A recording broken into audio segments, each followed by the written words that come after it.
Well, in 2018, BC was celebrated for being the first province in Canada to commit to $10 a day childcare. But now, a coalition of childcare advocates says progress on that initiative has stalled. They have written an open letter this morning to BC Premier David Eby about their concerns. And former MLA Katrina Chen, as BC's former Minister of State for Childcare, she was instrumental in leading the development and implementation of the program. She's been good enough to join us this morning. Good morning to you. Thank you so much for having me. Thanks for being with us. The $10 a day childcare plan or program, I guess, was launched during your time in cabinet. How did it come together exactly? What did it entail? Well, the $10 a day plan, or we call it a Childcare BC plan, has been a really significant investment in BC for BC families, children's early learning, and also for our economy as parents. When they have access to affordable quality childcare, they would be able to remain or return to the workforce. And it's also a really important gender equity issue because, as we know, that sometimes the responsibility of childcare can heavily being shared among mothers and women. Yeah. So it was a really significant investment. It was years and years of advocacy and work from mothers, parents, and families and advocates to push for a change. And when we were campaigning in 2017, and unfortunately, it was also the year. Some may remember that the very tragic incident when baby Mac, a young boy, passed away because of the lack of access to quality and affordable childcare. And I think that really became a top priority for former Premier John Horgan, for former Finance Minister Carol James, and I was really honored to be able to be part of the team and the first dedicated Minister of State for Childcare to be able to do that work. And so what was it like for the families who have been fortunate enough to be able to get access to that program?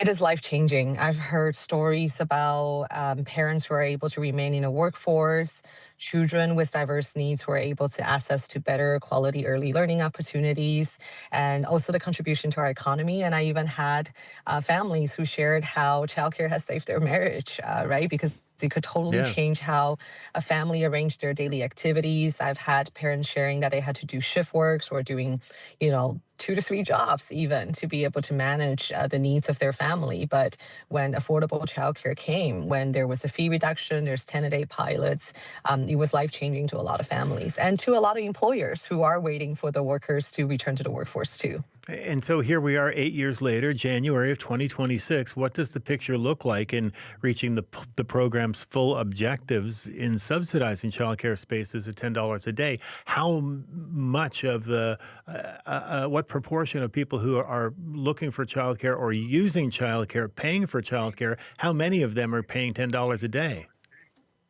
My understanding is only about 10%, unfortunately. That's really behind our original goal. We do have a fee reduction program that brings down the fees, but definitely not 10 a day. Things I understand there are many challenges that's happening, right, with the impact of COVID, with, a lot of the world situations, the tariffs. But I think it's so important. We did make a 10-year plan, and it's so important that we continue to see the benefits. And actually, we had an economist, James Stanford, who has done a study to show how in 24, for example, because of our early investment in childcare has brought in $1 billion in revenue for the provincial government. So we really need to look at that and make sure we continue to bring more affordable quality childcare to families and the families who also have children with diverse needs, and also really to our economy as a continuing. This is not just a social program; it is an economic initiative too. So here we are 8 years into a 10-year plan. Where should we be? We're at 10% right now. Where should we be?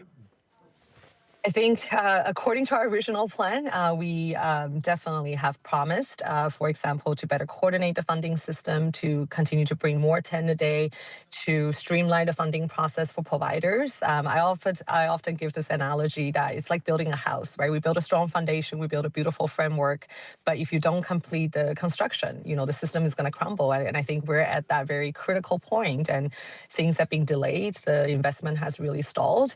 Families are still not accessing affordable childcare, and some may not even be able to get into a space, that we're going to see the system crumble. The providers who we originally promised that we're going to coordinate the funding, better, more adequate funding, more support for early childhood educators. That's critical. We need the workers, and predominantly women as well, working in the workforce, to be able to continue to provide those important services. So we should have been in a place where there's a better funding system, more access to affordable childcare, more 10 a day, and also with a properly supported workforce. And we're totally not near there yet. Yeah, well, but why make the promise when you knew that workforce was going to be an issue at the time? And I mean, here we are 8 years in, and only 10% of people get to take advantage of this.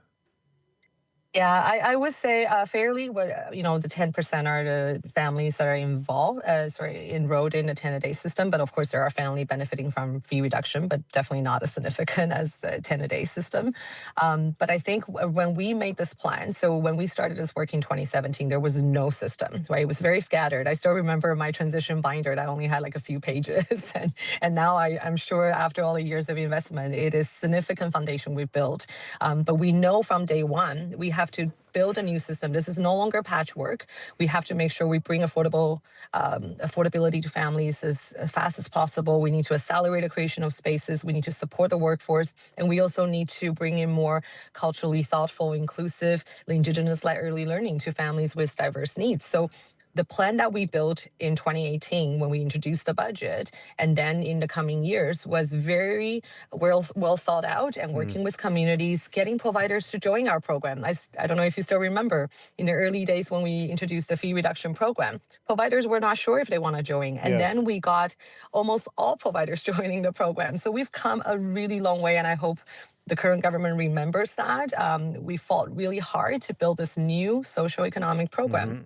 And it's time to continue and finish this program.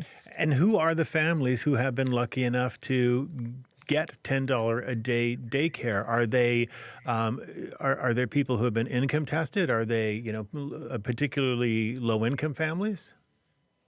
No, we partner with providers, and that is the whole goal, right? So 10 a day. I remember hearing the government saying last year something about 10 a day is only an initiative. No, it is not an initiative. It is just not one initiative. It is the vision. Having access to affordable quality childcare for all is a vision that we built, just like public education, right? Kids have public education, have access to public education. It is a right. It is not a luxury. It's not a nice to have. Childcare should be the same thing. We should coordinate a system from 0 to 12 to 18 to make sure families have the support to quality early learning, especially when their kids' brain are developed the fastest, and when families really need to stay in the workforce. And government always talk about Right. economic struggles. We need more people in the workforce. Childcare is a critical initiative. And then we need to continue to make sure that we invest a plan that will become a significant social program, just like public education, because it's good for all.